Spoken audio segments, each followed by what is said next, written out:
Alexandria, can I just make sure that you can hear me? Hi, yes, I can hear you.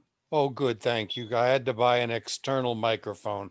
I have a brand new laptop, but its sound system is horrible. So Oh, I that's so always double disappointing. check. I can hear you. Could you Great. update your Zoom name to reflect your full first and last name? Just because now that they're recorded and available for YouTube, we just need to make sure that Okay, can you anyone tell me how present to in the do meeting. that? Do I do that from here? Um, Actually, yeah, if you hover over, you should see your name under participants or even your video screen. Under participants, okay, I'm trying to hover. And there'll be a button that says more. You want to bet? It says two participants. That would be thee and me, but there's Um, nothing about names or anything else. all right, maybe I'll be able to rename for you. Hold on 1 second. And I don't know why it comes up as Act Viking anyway, because that's my private email. For some reason, it doesn't come up as my Google mail, my school committee mail. Yeah. Yeah, that's so odd, but we'll figure out how to. Okay, that's good. I'm looking for settings button. There's Jen Iller. Good. I'm looking for settings buttons and I'm not seeing any.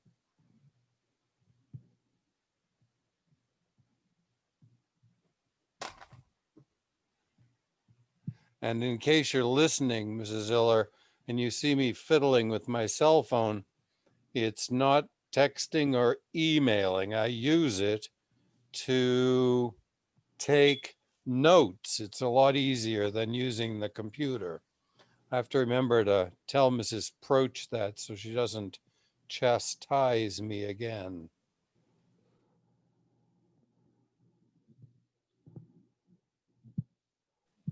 Hi, Michael. Hey, Steve, how are you?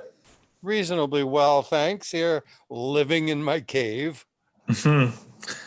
Yeah, for the holidays, the four of us here in my house, we went as far as the dump, Nantucket Meat and Fish, and Stop and Shop. Those were our three like big social. Uh, the Stop and Shop and the pharmacy is about it for me. And since Yeah. I'm only driving about 2 miles a week, I only have to go for gas about every 3 years, too. Yeah, well, you got to move the car though, otherwise you get tire rot, and then the gas will separate out. So you Oh, great. Thanks. shake it And up, or spin actually, it around a little bit. Dr. Lepre and his nurses want me to get out for some reason Right. every day anyway, Yes. just to, for a change of pace, add some Right. steps, etc. I don't know if you heard, I was diagnosed in August with type 2 diabetes. Um, I'm doing very well. I got on the right kind of diet and Yep. got my numbers way down. But Good. they still want me to get out, even just to walk around the apartment complex a little bit, Yep. before I climb into the Jeep. And I have to say, I feel a lot better. If you recall, at one of I think it was a science fair we were at, that I was dragging a chair around behind me. I I don't have do. to do that as much anymore. So, Well, that's good. That's good news. I mean, diabetes is nothing to take lightly, and with COVID, it's one of the highest risks and worst combinations. yeah. So it's good to Well, and it control. also it was actually a bit of a relief to find out that that was going on, because for the last couple of years, I really feel like I've been deteriorating. But after doing this dieting thing, um, and I got my A1C test again the week before Christmas, hoping it'd make a nice present, and it did, and then some.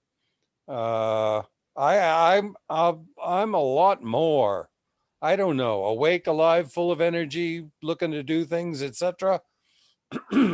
I can't wait for this COVID stuff to be over so I can start getting into the schools again.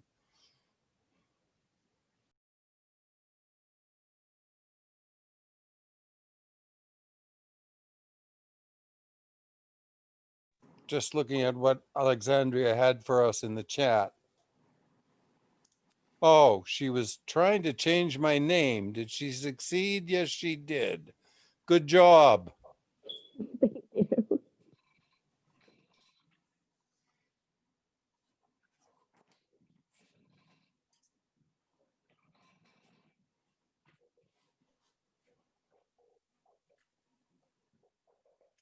Hello, everyone. Hi, Peter. Hi, Hey, Martin. Denise. Hey, Martin. Hey, Hi, Michael. everyone. How are you, Peter? Hi, Denise.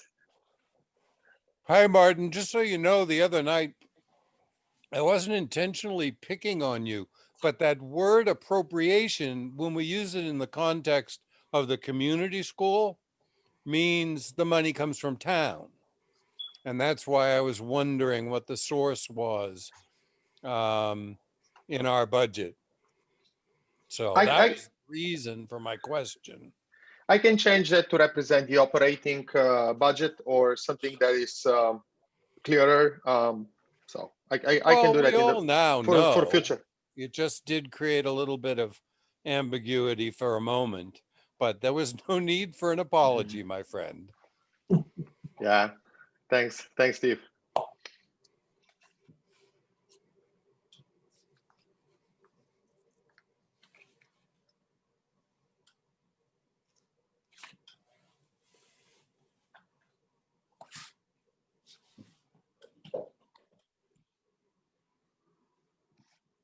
You don't mind if I have a cup of tea, do you? Please go ahead, Peter. Beautiful. Oh, that's funny that you ask, Peter. I've been turning off my screen whenever I sipped my Coke. I didn't know if it was considered rude or not. If it isn't, so much the better. Absolutely. Stephen, it's in the hospitality trade. So Ah, it's tea time anyways. there you go. Well, then I've been consistently rude, Stephen, on all the Zoom calls I'm consistently on with my coffee, so. You know, manners can be so quirky. Oh my goodness. And they're changing. They're changing. Not if I can help it.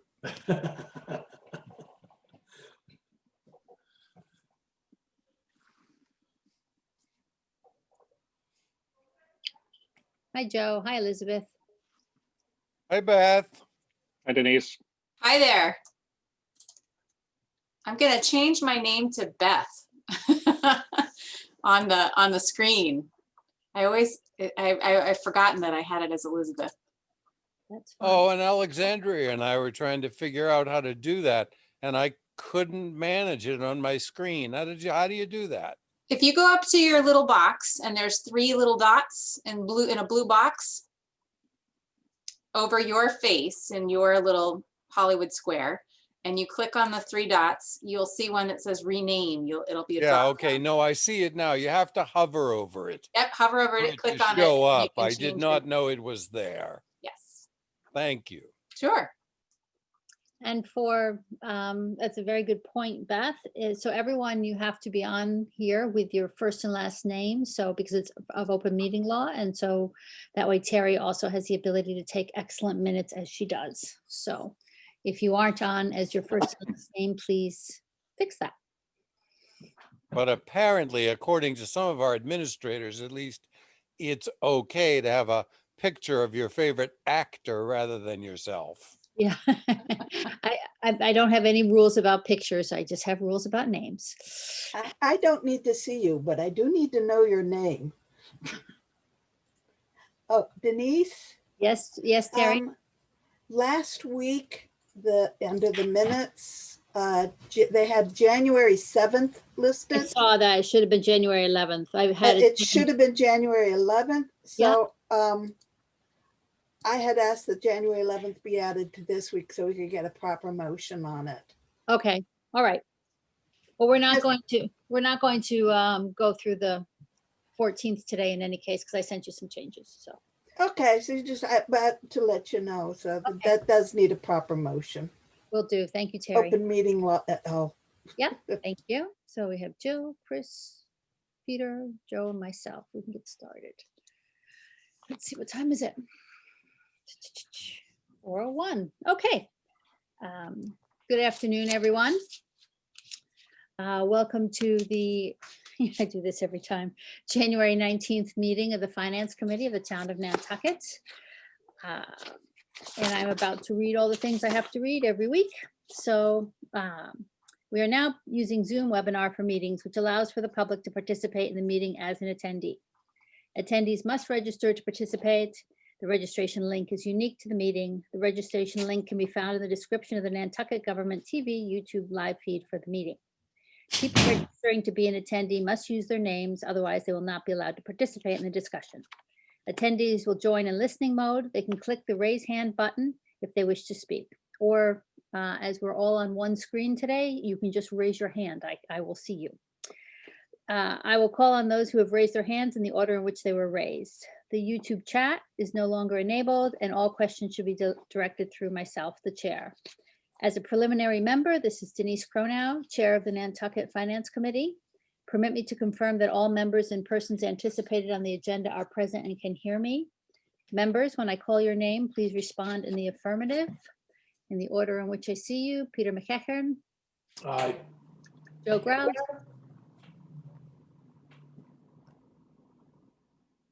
Joe Grouse. Sorry, I had a contractor. I had to run out. I think you want me to say aye. That's perfect. Chris Glowacki, Here. Jill Veith, Aye. Stephen Morey, Aye. Joanna Roche, Here. George Harrington. Aye. Great, thank you. Staff, when I call your name, please respond in the affirmative. So let me see here. Ali Penta, Here. thank you. Terry Norton, here, thank you. Okay, I don't see Brian or Libby yet, okay. And then anticipated speakers on the agenda, please respond in the affirmative. So Beth Hallett, Here. Eve Marie McNeil, Present. thank you. Kimberly Kubish, Present, not George Clooney, but he's better looking. I would vote no, but let's move on to Martin. Martin Angelov, Here. Deborah Gately, Present. Tim Leppery. Okay, we'll move on to Stephen Sortovic. Yes, I'm here. I didn't think we were planning to speak, but I don't know if you are or not, so I'm just calling your name just to, all right, I am here. Thank you, Madam Chair. thank you. Mr. Horton, I don't know your first name. Michael? Michael. Okay, thank you. Brian? Brian? Here. Thank you. Okay. Good evening. This open meeting of the Finance Committee is being conducted remotely, consistent with Governor Baker's executive order of March 12th, 2020, due to the current state of emergency in the Commonwealth due to the outbreak of the COVID-19 virus. In order to mitigate the transmission of the COVID-19 virus, we have been advised and directed by the Commonwealth to suspend public gatherings, and as such, the governor's order suspends the requirement of the open meeting law to have all meetings in a publicly accessible physical location. Further, all members of public bodies are allowed and encouraged to participate remotely. The order, which you can find posted with the agenda materials for this meeting, allows public bodies to meet entirely remotely so long as reasonable public access is afforded so that the public can follow along with the deliberations of the meeting. Ensuring public access does not ensure public participation unless such participation is required by law. This meeting will feature public comment as previously noted. Blah, blah, blah, blah, blah. Okay. Please note that this meeting is being recorded and that all attendees are participating by video conference. Accordingly, please be aware that other folks may be able to see you and to take care not to screen share your computer. Anything that you broadcast may be captured by the recording. All supporting materials have been provided by the members of this body members of this body are available on the town's website unless otherwise noted. The public is encouraged to follow along using the posted agenda unless I note otherwise. Page 4.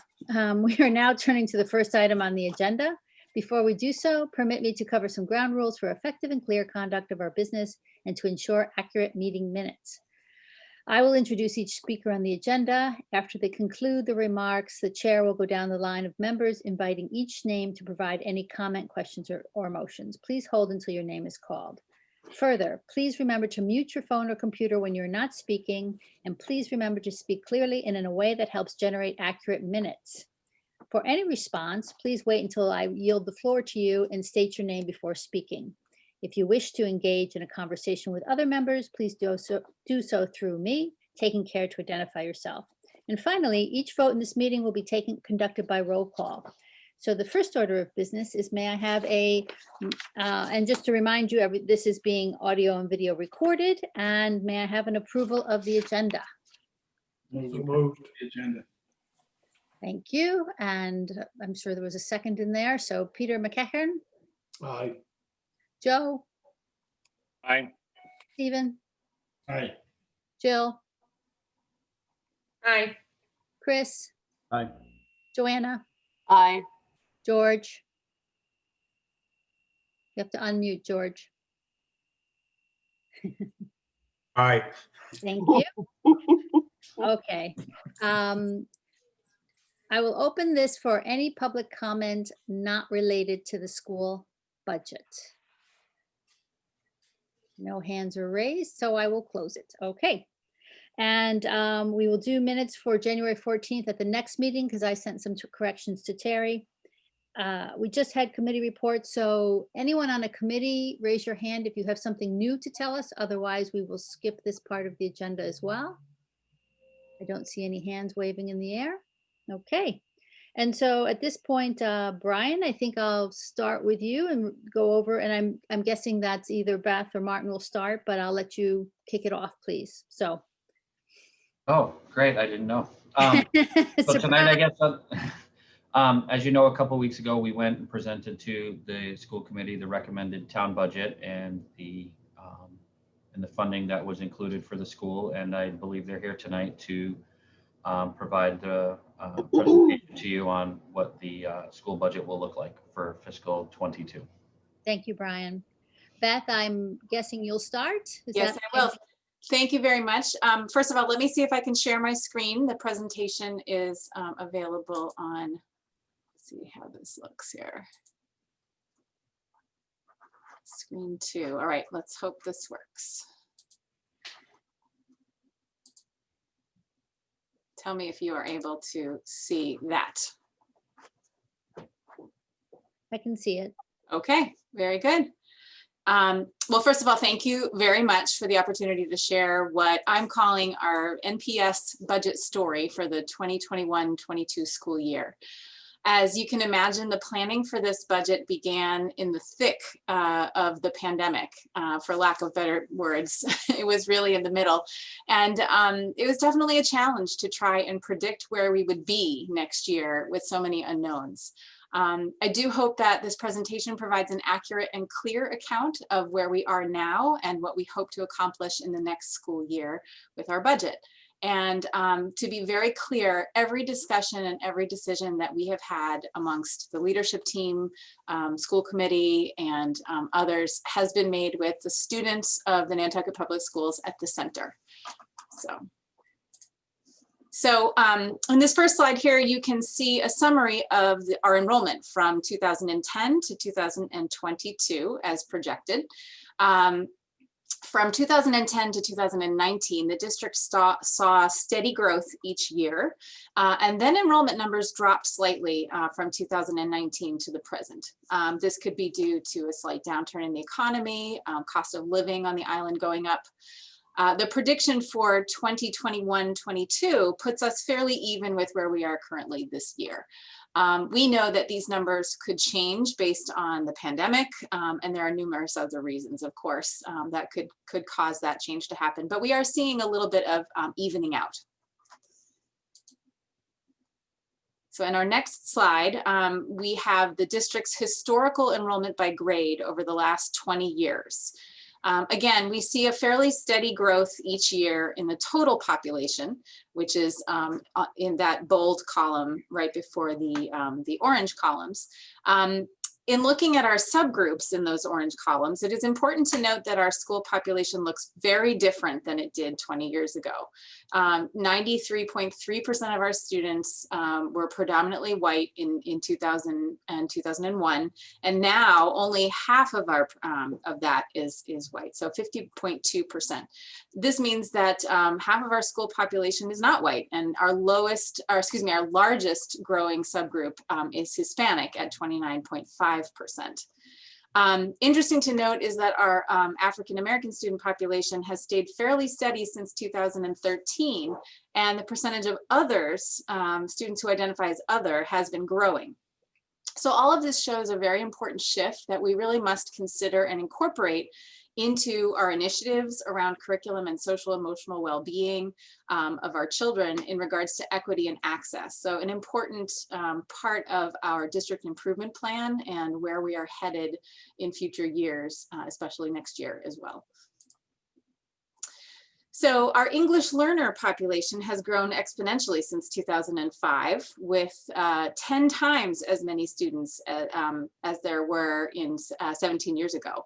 So interesting to note is that the largest number of students has always been at Nantucket Elementary School, and this can be explained by the fact that students' language proficiency grows very quickly at the youngest grades, and a lot of programming has been put into place in those earliest years that have allowed students to move into regular mainstream classes, and they don't need the ESL support by the time they reach 3rd grade, and they're able to be successful in all mainstream classes. So we are projecting that continued growth for next year. Therefore, that has important implications on what the needs of these students are, and obviously what our budget needs to allow for with the support of the English learner population. So this slide shows our special education population over the last 10 years with a projection also for 21-22. We are definitely seeing upward growth in our special education population as more students present significant needs and therefore require a large variety of special services. As we do each year, we look carefully at the specific needs of our students in order to determine how to apply the appropriate supports for them to succeed. And we are always looking to reduce the number of our out-of-district students and try to provide appropriate programming to keep them home on the island with their families if we can, and provide wraparound services for the whole child and the family. And I'm going to turn this over to Martin. Good afternoon. So we're going now into the budget development numbers. Obviously, we were just seeing the populations which drive our budget. For FY21, our budget was $31,296,000. For the FY22, the projected budget is $32,876. So that is an increase of $1.58 million. So of these, $1,430,345 would be for ongoing expenses, and there is also a $150,000 one-time expense that is going to come from free cash. Just want to specify, we had meetings this year with internal meetings, as Superintendent Hallett just described, as well as several meetings with town, with the town finance director, Brian Turvitt, and the town manager, Libby Gibson. We are comfortable with this appropriation. We think it's a solid increase over last year, and it would allow us to achieve all our goals for the upcoming fiscal 22. Next slide, please. The next slide is a 9-year comparison of the school committee operating budget. As you can see, for the last 9 years, the budget has grown around 30%. This year's budget represents a 5% increase over last year. And like I just mentioned, we believe that this is an adequate appropriation for us. And I just want to always present this slide to see how we have evolved. You can notice that some of the bigger jumps are around the time we opened a new school, the intermediate school, in 2017-18. That was a time where the budget increased by $1.4 million. Otherwise, it's been a pretty steady increase that has happened over the last 9 years. And next slide, please. This is the per pupil expenditure. The latest available data is from 2018, 2019. This is an official finance tool that provides information as to what the state expends per pupil on average and what Nantucket, what we expend per pupil. As you can see, we are a little under $6,000 over per pupil in our expenditures per student for the 18-19 year. This has been the case. Nantucket has had a higher number than the average state. The difference was larger in 2009, 2010. It has gotten a little smaller, but as Superintendent Hallett just mentioned, we have had lately, the past 3 years, a leveling off of student growth. So we haven't seen that dramatic increase in students as we had in the past. And next slide, please. Chapter 70, this was first introduced in 1993 Education Reform Act, and the goal of the Chapter 70 was to, the foundation budget as a notion was to provide constitutionally adequate education. This formula has been revised now several times. The biggest reform was in 2007 in the formula itself, and then in 2019, again, as part of the Student Opportunity Act. Different factors have weigh in when calculating the Chapter 70 number. The foundation budget is usually split in 2 parts. The goal of Chapter 70 is to fill in the gap that a municipality does not provide. So in our case, the target is 82.5% to come from local revenues from the town, and 17.5% to come from Chapter 70. And the way the town share is calculated is obviously what can a city or town afford to give to its education component in its budget, and it's based on equalized valuations of the property, meaning that property tax obviously is the highest revenue stream of municipalities, and then also personal income, total personal income of the population of a town or city.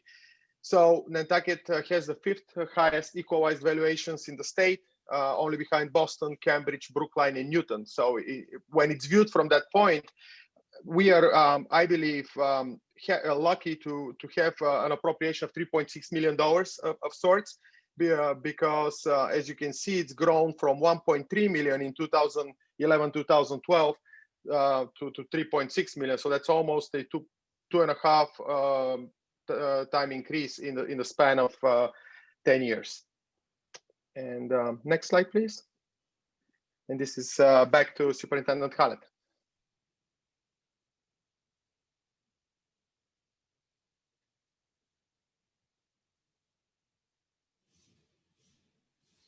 Beth, you're muted. Beth.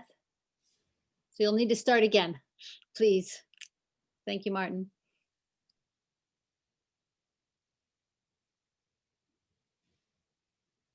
Sorry about that. It's a little confusing with 2 screens.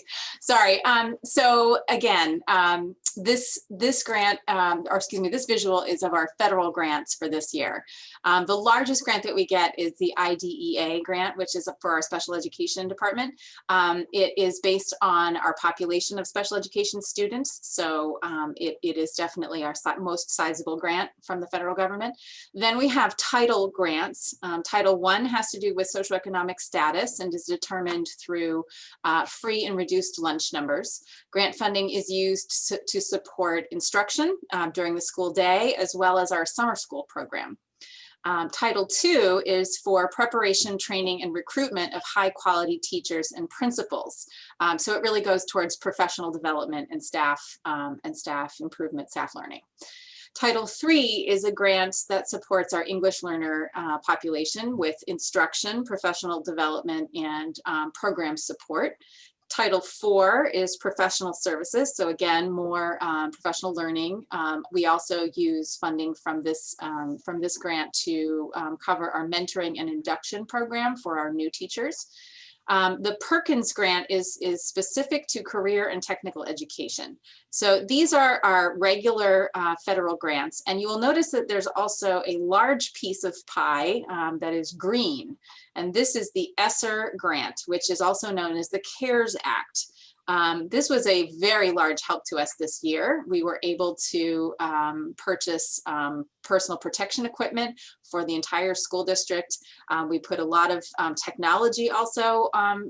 We used a lot of this grant towards technology, which was really important, because those were our biggest needs for this current year as we set up what we needed and how we could use this grant.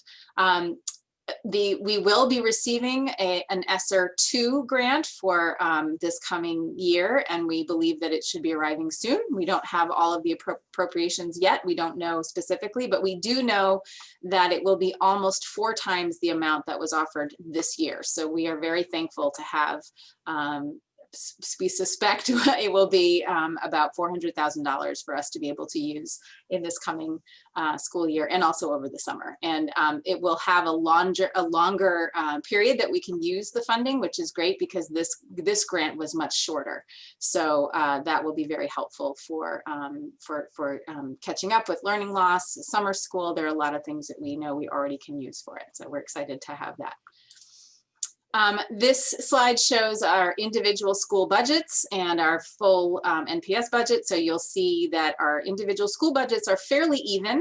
The largest budgets do go to the high school and the elementary school because they have the highest enrollment. Our smallest budgets are athletics and technology. And technology, as I mentioned before, had a good amount of assistance with our federal and state COVID grants. So we were very lucky to be able to really beef up our technology hardware and software this year through those grants. This is just an explanation that our payroll is 83% of our entire budget, and each year as our payroll goes up with contractual obligations, it does become more expensive to add personnel, and our operating budget is only 17% of our entire budget. So as the district leadership team set out to determine those budget needs for each school, program, and department for the coming year, the following parameters were put into place. We want to be sure that the budget needs are tied to our district and school goals. And as I mentioned, we have a district improvement plan which shares those goals, and our school improvement plan does it as well. And in today's day and age, there really needs to be a focus on access and equity for all students. That is very clear in what we are seeing and learning.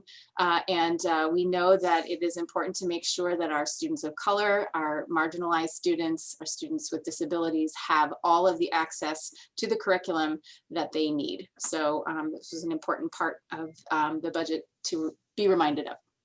So building budgets are expected to reflect projected enrollments and the needs around curriculum and instruction, and also any additional needs due to COVID-19. So it's definitely something we've had to bring into play and understand about and project what we will need for next year. Again, we're still, there's still some unanswered questions, but we hope we have a stronger idea of what the expectations are and what the needs will be next year.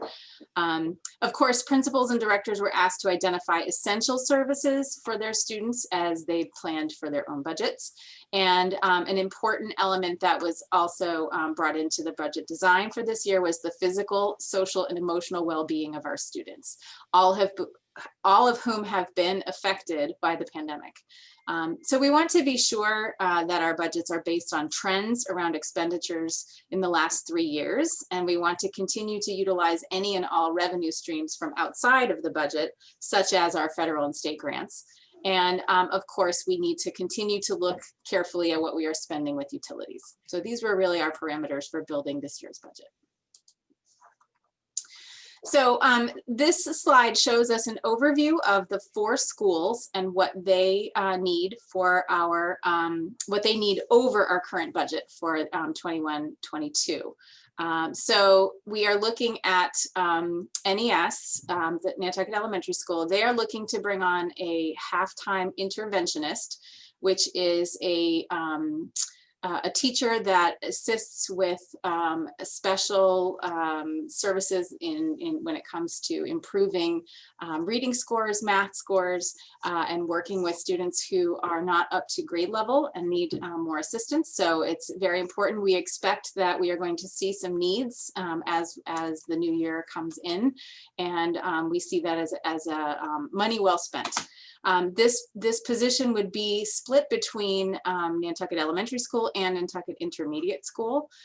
We also know that we will need some teaching assistants for the kindergarten classrooms to assist with the general everyday goings on in the kindergarten classroom. So we know that that's a need as well. Nantucket Intermediate School will be adding that 0.5 interventionist, as I said before, splitting that with Nantucket Elementary School. And it was very clear that this coming year, there will need to be a full-time special education teacher to adequately cover the student caseloads that are at the intermediate school. CPS, Cyrus Pierce Middle School, is looking to hire a new Encore teacher. And Encore is our electives, music, art, technology, wellness, etc. So we're looking to bring in an Encore teacher, possibly technology, but still to be determined. And this will offer additional opportunities for academic specializations. Nantucket High School is looking to bring on an additional special education teaching assistant to support students with disabilities in the classroom. And they're also looking to increase funding for science books. So this next slide shows additional departments and their budget needs for the FY22 budget. In the English learner department, there is a need to increase the technology line to offer more Imagine Learning subscriptions. Imagine Learning is a program and a platform that's being used this year to work with K-5 English learners, and it has been hugely successful. And so there is definitely a need to expand so that we have more subscriptions and more support for our English learners at the lower grades. They're also looking to add a sheltered English instruction coach for middle and high school. This is to assist in the mainstream classrooms. So it helps our mainstream teachers, math, science, English, to work with sheltered English modifications so that when English learners are in their classrooms, they are having full access to the curriculum. Special Services needs a special education interpreter to assist with the increased number of Spanish-speaking children on IEPs. This is very important because, again, we have interpreters, but we are seeing more and more need, and it does take time, and so it's definitely something that is a need that we want to fulfill for our Special Services department. The technology department is looking to increase funding for software based on the needs that came up with this year, and also with all of the new applications that are being used during remote and hybrid learning. Because we are not sure where we will land at the beginning of the school year, we foresee the need to continue adding technology software in the coming years. For central office, the curriculum department, the request is to increase funding in the book line in order to fund elementary science curriculum, which is important. And we also will be adding or looking to add an educational technology specialist, because that became very evident that we need a person to support teachers and staff across the district with all of the new technology and systems that have been brought on this year. So we look forward to hiring that person. Facilities and Grounds is looking to increase funding for supplies for Nantucket High School, central system plant maintenance for HVAC, and for contractors. And I'm going to turn this back over to Martin. This is a slide community school revenue breakdown.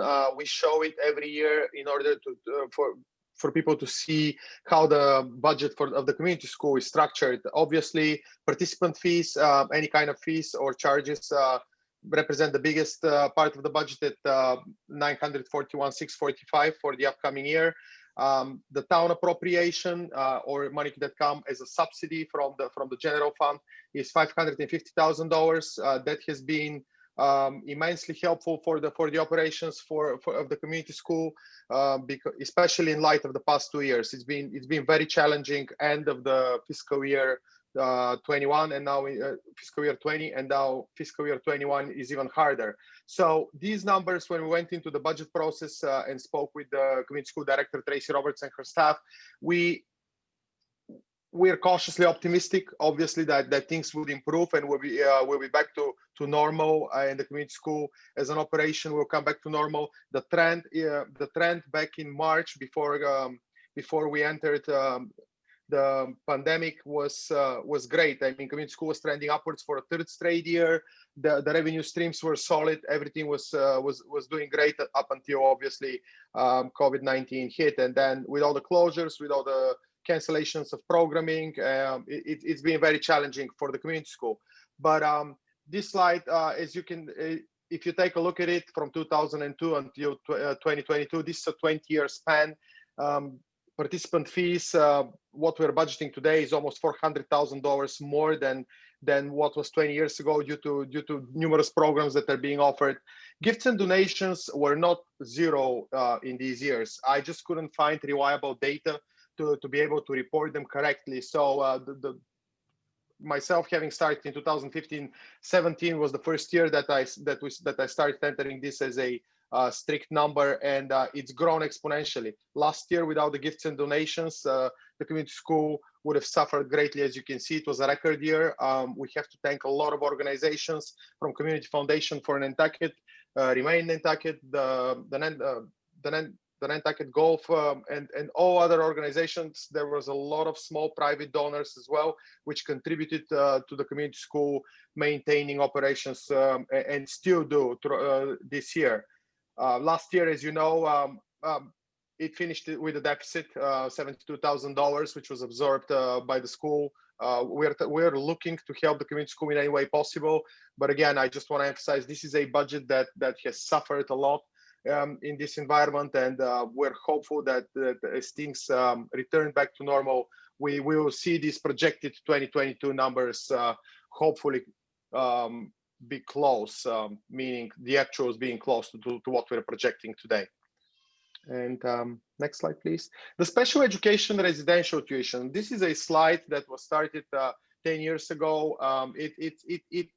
When in 2010, 2011, at the end of the year, very often there was a budget differential. What I mean by that is the budget, or the appropriation in this case, the operating budget was $478,000, but expenses came so much higher that the circuit breaker, which is the balancer that we receive from the state, covered some, and yet there was $340,000 left at the end of the year. So cuts needed to be made in other areas that were budgeted, and that's when in this year and the year after, the appropriation, or the budget amount in the operating budget, started growing up. Consequently, circuit breaker also started increasing. We see very high numbers in 13, 14, 14, 15, tapered off somewhat in these years. These are money that we receive for out of district placements, and it's based on a reimbursement formula. The SPED director, Deb Gately, can speak in more detail about it, but this is a major component of the SPED budget for the year. This is one of our biggest concerns every year when we enter the budget, because it's so unpredictable. Any out of placement tuition can range from $100,000 to $260,000 per student. So it's a challenging budget to approach, and that's why, if you remember, 2 years ago we created the SPED reserve account, in which we have $250,000. They're separate. They're kept in separate account, and they're for extraordinary needs. Should we suffer a big increase in the costs or tuitions, to fall back on it. So this is the purpose of this slide. Again, is just to provide a breakdown of how special education has been budgeted and throughout the past 10, 11 years. So I'll turn it back to Superintendent Hunt. Oops, sorry about that.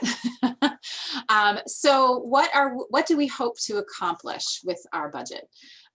We definitely want to address the learning and social emotional needs of our students by providing targeted intervention where needed.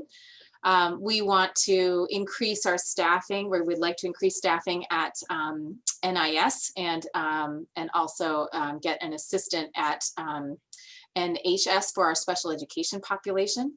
We want to provide stronger instructional support for English learners in general education classrooms at the middle and high school level. We want to offer additional classroom support for kindergarten. There will definitely be more educational technology options and supports across the district. And we will be able to purchase a complete science curriculum that's aligned to the new elementary science curriculum standards. So that is what we hope to accomplish with our budget going forward. And I'm going to turn it back over to Martin, who will run us through the capital project requests. I will do my best. Thank you, Beth. I'll do my best in the absence of Diane. This is usually her area, but we have 4 requests this year to the Capital Program Committee. The MPS campus-wide improvement plan, Becca's Lane tennis and baseball is by far the largest one.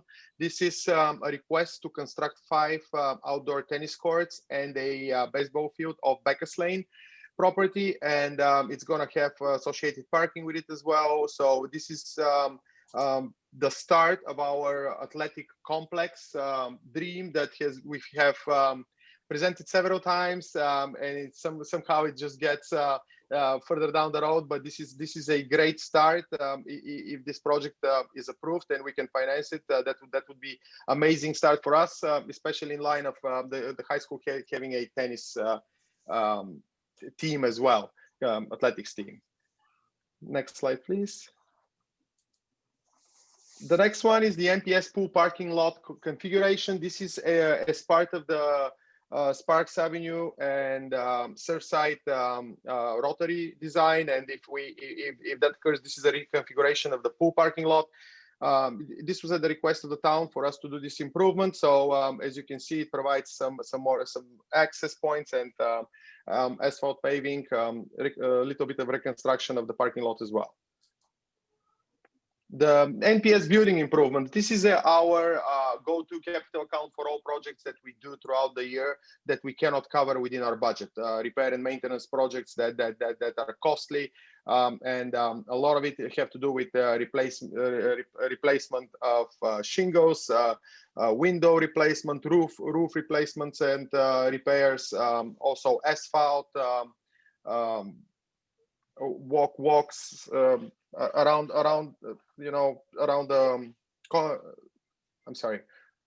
the school complex, and some also improvements in classrooms. So this like I said, it's a general source for us for all repair and maintenance projects. The NPS grounds bobcat replacement. This is a $65,000 request to replace a bobcat we've had since 2010, I believe. It was purchased used.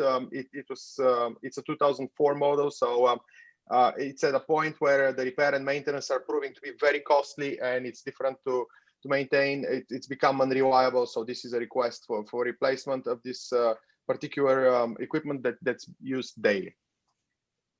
And thank you very much. I'll turn it back for questions.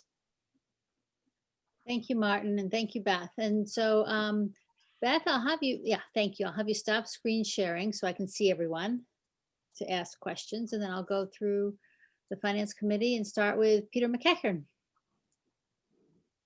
Hi, Beth. A few questions, if I may. It may seem odd, the first question, but from a hospitality standpoint, all the cafeterias, is that a contract, or are we using actual employees of the school? We contract with Chartwells, so that is our company, the company that we contract with for all of our food services. What's the value of that? Martin, you know, because I know you've got that. We usually expend over $650,000 a year with Chartwell invoices. We get invoiced. They hire their own workers. They buy the supplies and everything, and we get invoiced monthly. So over a 10-month span, usually it falls anywhere between 600 and 675,000. So like I said, on average around 650 a year. Wow, that's great. And I'm saying wow because I know some of the cost of some of the other town cafeteria plans, and that's a bargain, especially with all the kids. And of course, I'm sure there's offsets from the Fed that go against those line items. One other question, Beth, on the building systems, are we flexible enough? Have we stayed up to date with any potential pending changes in our HVAC systems and filtrations? Do we feel comfortable? In a kind of a two-part, how have we done it? Has your workforce stayed up to the task? I know I get at least an email, it seems, every day as a parent of a child, or I guess two more children in the school system. So are you comfortable with those numbers? Can you keep up? Very much so. We have a great team that works here, and they have, and Diane O'Neill, Mrs. O'Neill, has been on top of our HVAC system. We've had replacements, and we recently went through an audit in the summer and found that all of our classrooms were up to regulation and code. So we are very comfortable with that. We've provided additional air purifiers in each classroom. We've done things to help staff feel comfortable, but we are very comfortable with what we've been able to do this year, and we are constantly looking and watching and making any sort of maintenance changes that are necessary. So, and if I may be so bold, my final question would be, it was always has been a concern of myself and other members of the FinCom and Brian and Libby. How comfortable are you, Beth, with any of the other schools suffering any financial catastrophe where you may be inundated with 30, 40, 50, 60 additional students? well, how are things looking at those other schools, I guess is a better way to ask the question. I assume you're talking about the private schools? Exactly. I believe that the private schools are doing well. They have had increased enrollment in many cases because of the ability to distance and to have more students in person. So I believe that they have actually benefited this past year, particularly. I don't know if that's going to make a change if things move forward in a different way and we have a vaccine and we can bring more people in person. But I believe that they are healthy right now, both.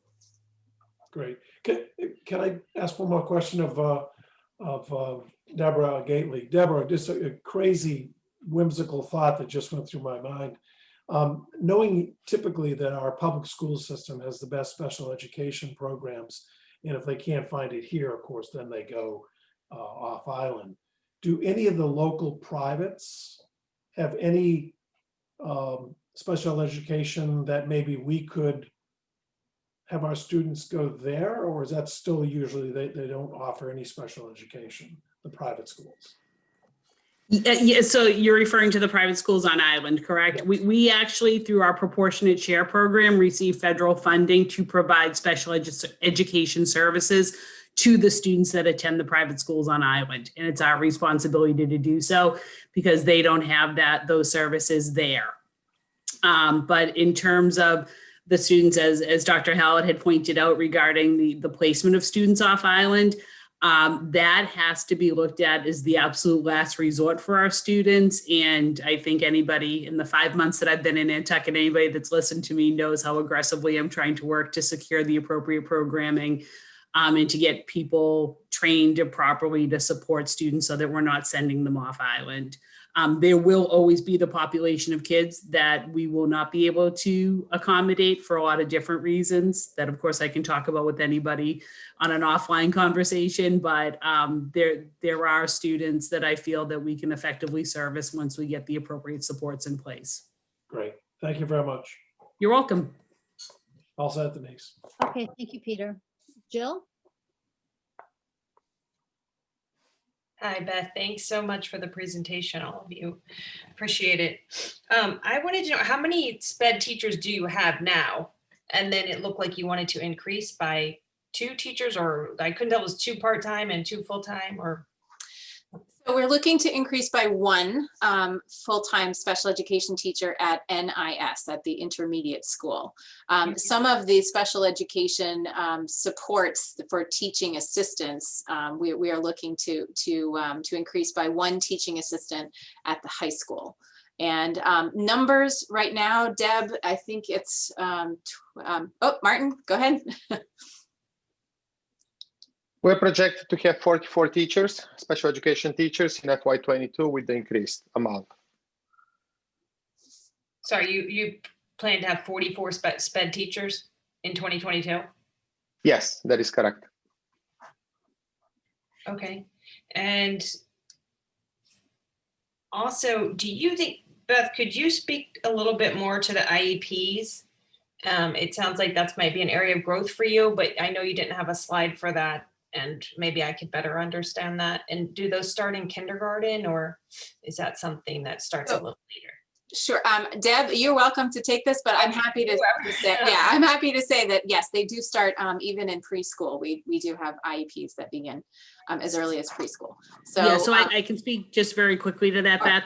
So again, so much of the work that we do in special ed is moderated by the federal law that at age what's called 2.9, so 2 years, 9 months, we through early intervention are required to identify students who are in need of services. And of course, through our Pathways program on island, we do service them, as well as, you know, kids that are identified off island that then come on island to get services. So we do officially start servicing kids in the Nantucket Public Schools at age 3, and we are responsible for their services until the age of 22.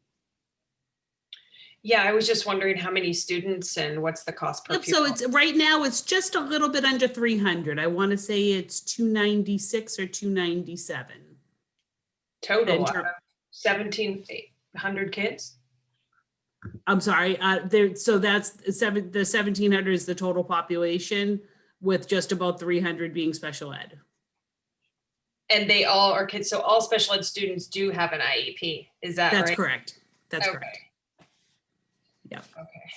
And within that population, again, as Martin had pointed out in the slide, there right now are 9 students that are off island that are in residential programming as a result of our. Did he say you're paying $100,000 per child? Did I hear that?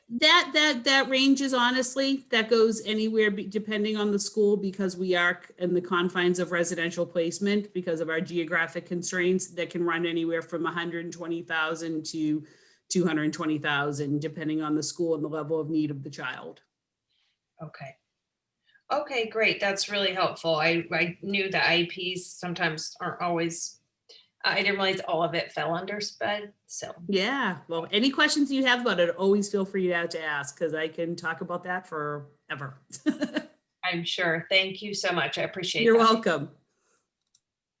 Jill, anything else? Not right now. Thank you. Oh, wait, I do have one question. Okay. Sorry. Are the tennis courts hard surface? They are going to be hard, yes, hard court. My husband, who's a tennis player, is chagrined by that. He was hoping for clay. Yeah, me too. Me too. I'm putting for that too. Thank you. Joe. Thanks, Denise, and thank you all for your presentation. Just an overall question: where are we on the contract, union contract renewal cycle? And that's part one. Part two is, the overall budget increase about 5%. I presume it's largely driven by people costs, since that's 80-odd% of the budget. What's the embedded, compensation increase in our current contract, and back to part one, where do we stand in terms of the contract renewal renegotiation cycle? Sure. So our teacher contract was renegotiated last year. So we're in year 1 of a 3-year contract with percent increases of, I believe our increases are 1.25 for the first year, 1.0 for the second, and 1.0 for the third. We are currently negotiating our teacher's assistant contract, and that will come into place next year, as will the custodial contract. We haven't started our negotiations for the custodial contract, but we will as soon as we are complete, or as soon, very soon, before we get to too late in the year. And then next year, 21-22, we will be negotiating our educational support personnel contract. With regard to general rollover increase, Martin, I don't know if there's anything you would like to add with that, but we're looking at a certain, I'd say 2%. You can share more or less. More or less, yeah. We haven't incorporated large increases for anybody. We always try to stay close to the numbers with the teachers' contract. So that's 1.52% is in general what's across the board, unless it's a contractually bound increase. And just as another note, as you know, in the teachers' contract, they don't just get the COLA increase. There is also a step and column increase incorporated as well within the amounts. So it's fair to it's a reasonable generalization then to say that the embedded cost increase is sort of 1.5% to 2%, which is based on current contracts, and the other sort of 2 to 3% to get to 5% is increased positions and other expenditures above last year's plan. So correct. Okay, great. Okay, I'm good. Thank you. Thank you, Joe. Those were the exact questions I was going to ask. George.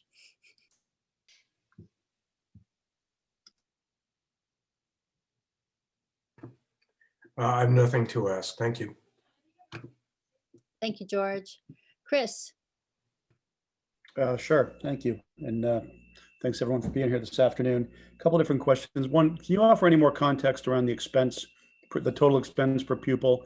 You know, we know where you offered up where we sit relative to the state average, but are we, I mean, I would hope we're near the top in the state. Are we the top in the state? Are we top 5? Or if you don't have the data, that's fine, but do you know that? I believe we are in the top 5, and Martin, if you've seen those numbers more recently than I have, perhaps. We definitely come out at the top, and of course, the per pupil expenditure does depend on enrollment. So as we see, if there are more students, then our budget is spread thinner. But if there are fewer, then we see our expenditure going up. Great, thank you. And on the capital side, the 1.3 million on the sports facilities, is that the total expense to do all that work? For the entire project, no.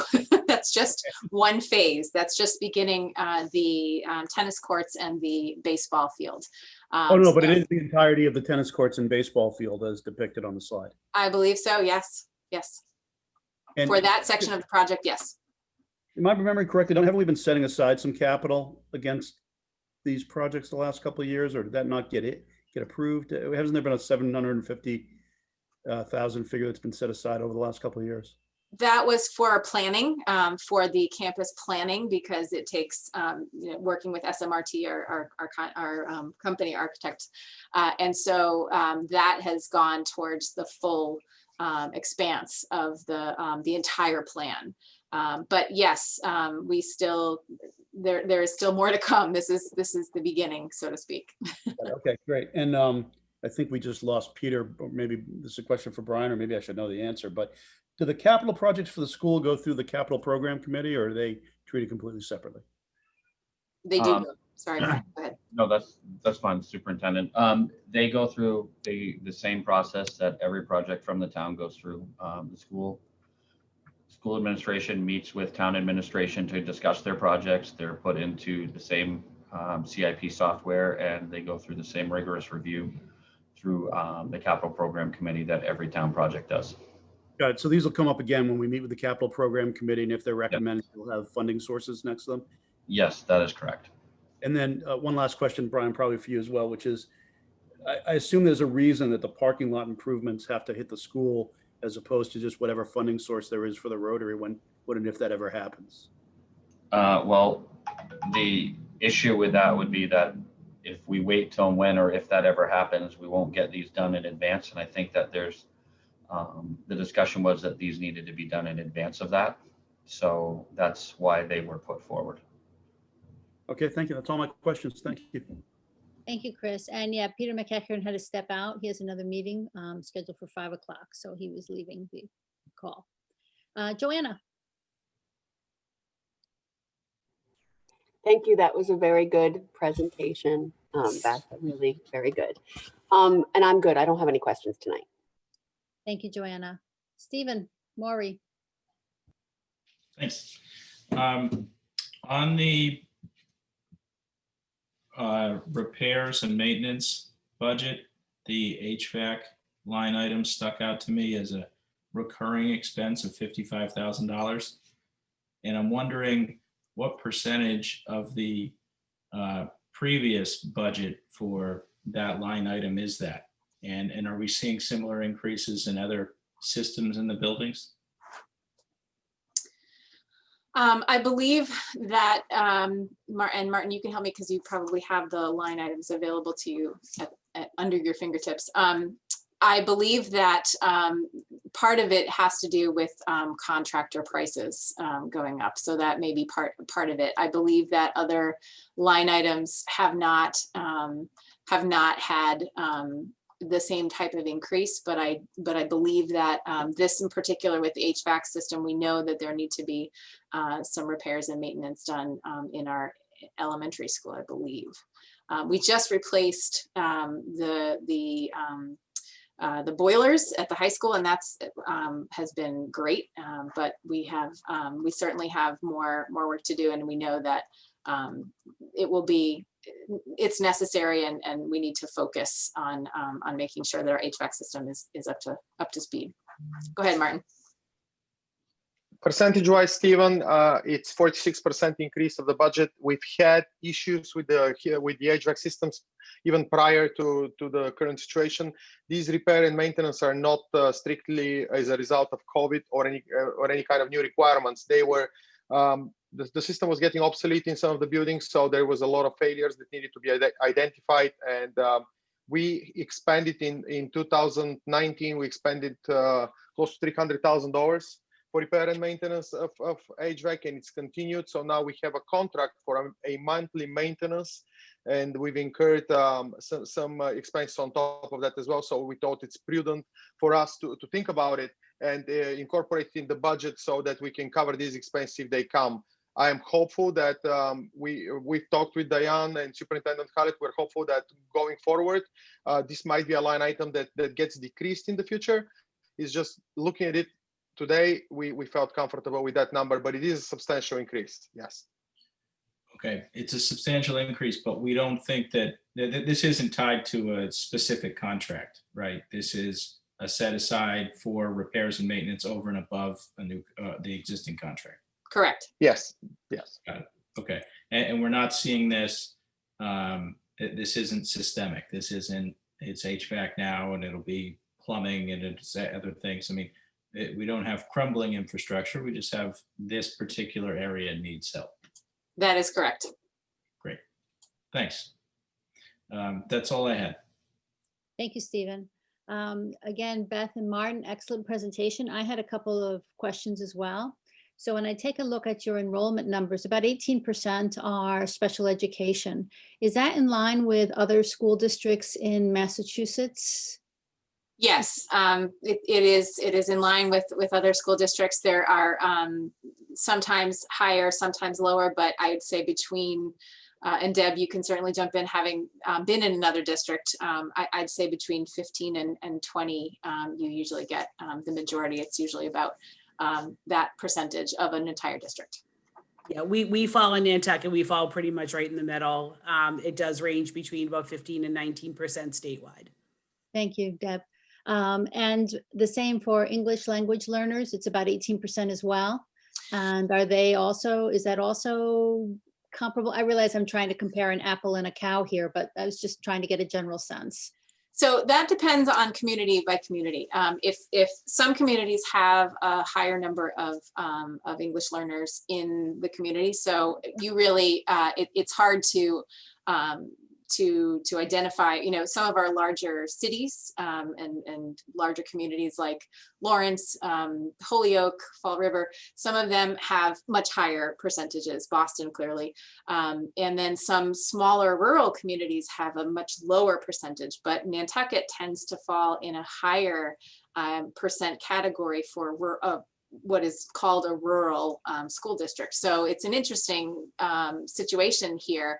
I think a lot of it has to do with the economy of the island, with the opportunity for work, and it's wonderful having such a diverse population in the schools. So, but it's definitely something that we have to make sure we are ready for, and that we have the supports in place for our students and they can be successful and graduate. Thank you. Sure. Are you able to easily hire 0.8 FTE of someone? It depends. We know that sometimes that can be challenging. We hope that there are some folks out there looking for interpreting positions. We do have many Spanish speakers on the island. Of course, we do want someone who's qualified. So we hope that we are able to find someone who can take on that position. Thank you, Beth. Martin, you wanted to add something to that? I just wanted to add it shows as 0.8, but it's a 10-month position. That's why it shows as 0.8. It's actually a full-time position, but over 10 months. Just wanted to clarify. Thank you. And then my last question is, when you look at the diversity, the amazing change of diversity in the school population, what is the opportunity or challenges that you've had in terms of hiring teachers that match what the school population, not match, but also represent the school population on a more equivalent basis? Could you speak to that a little bit? I realize it's a little bit outside of the finance committee strict purview, but I think it goes to the challenges of hiring on an island and maybe the incremental expenses that go with that. No, this is my comfort zone. So that's fine. It's, you know, the challenge I'd say that we have is that the change has happened so quickly. And when I say quickly, I mean, it is 15, 20 years, but that's quickly in some cases. And so we are always looking to diversify our staff. We want representative staff and faculty that you know that have that show how our full student body is with regard to diversity. It is challenging for some of the similar reasons that it is challenging to find any teachers coming over. It is on an island. It is expensive, and I think that there is a certain you know, understanding about Nantucket that needs to change, because I believe that we have a lot to offer, and it is always a surprise when I speak with other superintendents, other administrators, teachers from other districts, when I say that we have you know, 25% of our population it has a first language other than English. And that's always a surprise, a big surprise. So I think it's just a change in the message that we get out to our future teachers and employees that come in that we want and need them, because it is definitely a changing population, and we value what they have to offer. Thank you very much. And Martin, I had on pages 16 and 17, if you could put a total line at the bottom of those charts for next year, so I don't have to do the math in my head, that'd be great. We'll do it. No, absolutely. I'll do that. I won't give you anything too complicated here, but it saves me having to do a total. Jill, you had a question? Yes, I was actually hoping kind of along similar lines. Is there any way that you all can provide, maybe next year's the time to do it, a cost per pupil in ESL and a cost per pupil in SPED, and then cost per pupil for, I don't know what other areas there are, but I assume those are higher. And so I was just wondering if you could somehow break that out for us. That would be great. That way we can understand the growth better and where it is, and you know, why those particular teachers, we know they cost more most likely, or maybe they don't, but you know, that it would help me. Yeah. Hey, Martin. Just very quickly, as part of the Chapter 70 calculation, we do get the costs per pupil that go into the foundation budget. Obviously, that's not our real budget. It's the foundation budget is a lower amount, but I can give you some numbers. Preschool, kindergarten, half day, around 4,100. Elementary school, about $8,200. And they gradually go up. The highest, obviously, the special education tuitioned out pupils at $30,000. These are just foundation numbers, though. If you, as I understand the question, you're looking for the actual numbers that, or the actual expenses that we incur per pupil in our district. You don't need the foundation numbers that go into our budget calculations on the state level. I guess I was just looking for Nantucket's per pupil. I cannot say that. Per pupil expense, because I see what you're saying, that you're spending X amount per pupil. But I'm guessing that in that number, there's a lot of other numbers and you're spending more per pupil within the SPED program, or maybe ESL, or maybe you're not. That's what I was sort of driving at.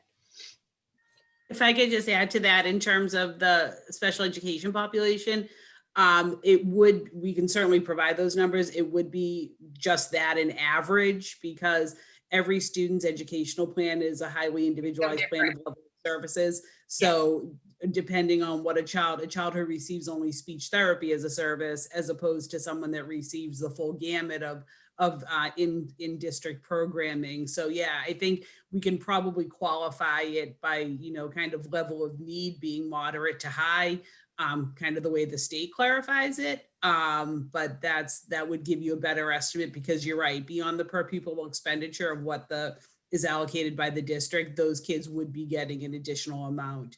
And then just to also speak to a question that had been asked before about the ELL population, 16% of the ELL, 16% of special education students are duly identified as ELL and special education.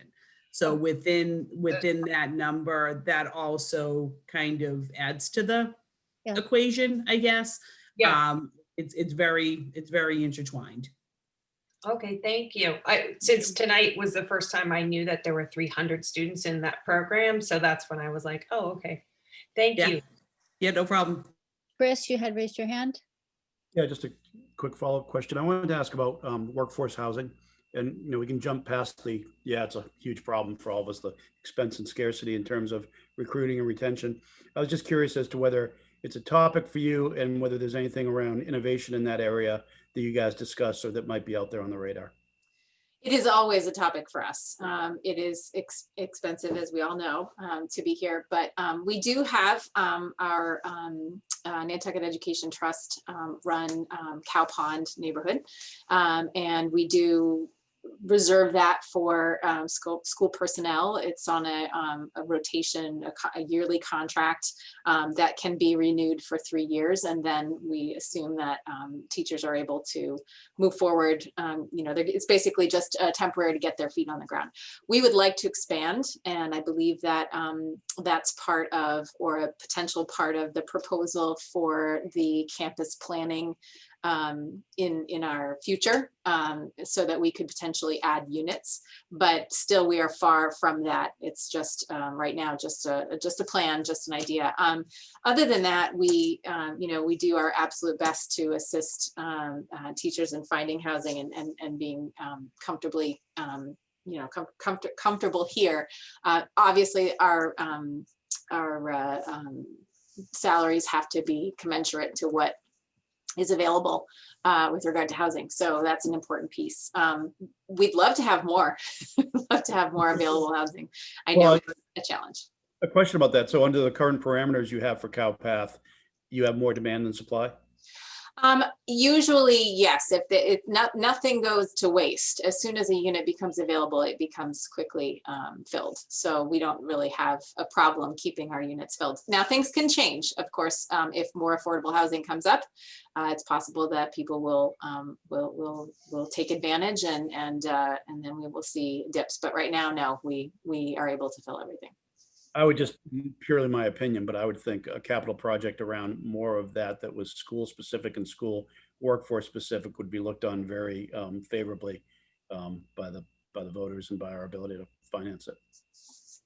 Thank you. And we do have that in our planning. It's a few years down the road, but it is part of our master campus plan. Great, thank you.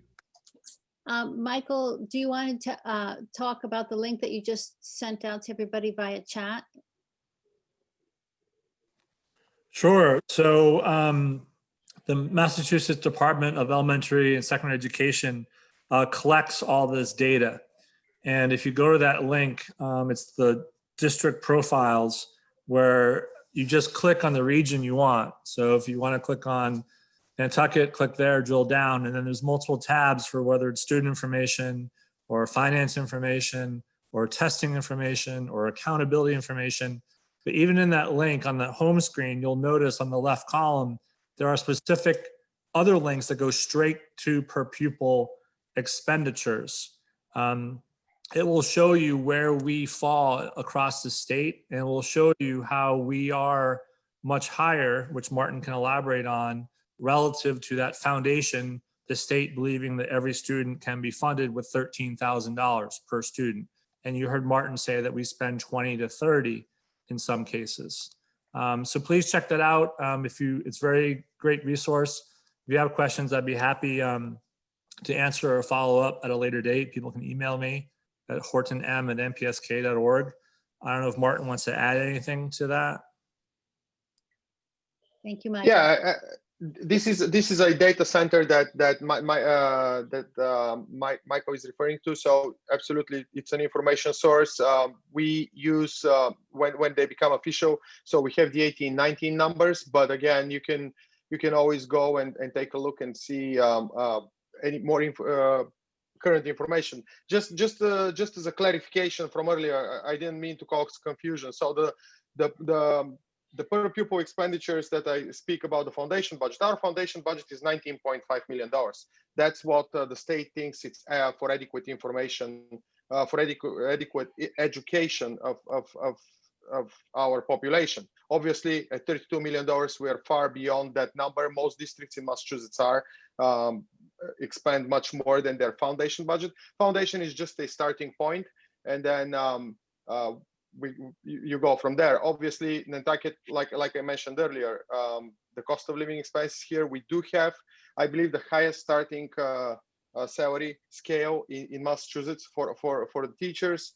But again, it's as Superintendent Khaled mentioned, it's challenging. Didn't mean to move from topic to topic. I just wanted clarification from earlier so people don't get confused at what I was talking about. The foundation budget is a different amount than our real budget that we actually do get as an appropriation.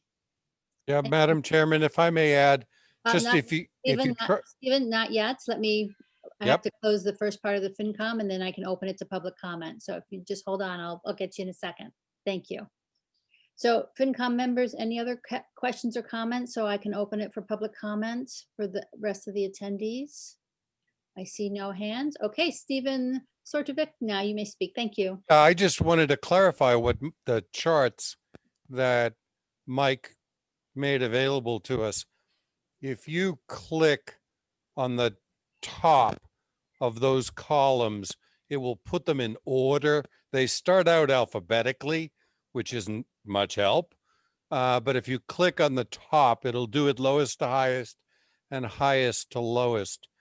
And as of 2 years ago, because I just looked at it for that reason, Nantucket was 30th or 31st per pupil cost in the state.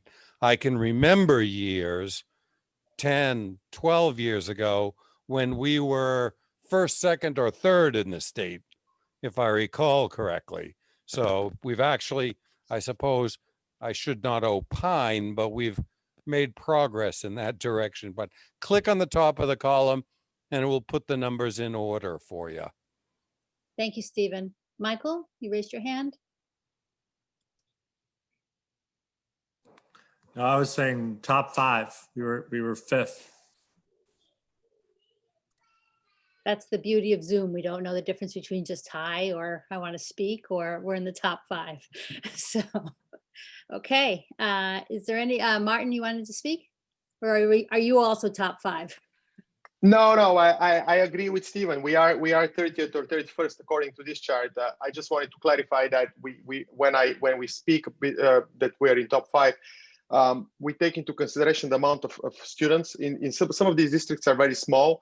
I think we are the second or third one from the ones that are considered ahead of us. Everything else has populations ranging from 66 students to less than 1,000. Just Cambridge has 7,063 students, and Weston has 2,092, which are ahead of us. Everybody else that is ahead of us on this per pupil expenditure has less than 1,300 students. Just as a clarification point about the whole ranking, some of these are very small districts. Thank you, Martin. Okay, is there anyone else that would like to speak? No? In which case, I want to say thank you very much to the superintendent and her staff, Martin, everyone. Beth, thank you. It was a really interesting presentation, very helpful. I think we had good back and forth with the questions, and we're very much appreciation of the preparation that it takes to get to here and have this session with us, and we appreciate it very much. We will be on the 28th, we have a review of the capital projects, and we'll be hearing about your projects again. So it's quite helpful to hear about them ahead of time now and understand what you're looking to get out of those capital projects. And as always, Brian and Ali, thank you for your preparation. With that, and Terry, of course, for taking notes. With that, I am looking for, I'll be discussing any of the citizen warrant articles tonight. So this was the end of our meeting. And I am looking for a motion to adjourn. Motion to adjourn. And a second. Second. Thank you. And by roll call, Stephen, Maury, thank you. Joe, Aye. Jill, Aye. Chris, Aye. Joanna, Aye. Denise, aye. Thank you, everyone. Always a pleasure to see you. Looking forward to seeing you in person next year. Good night, all. Thank you, everyone.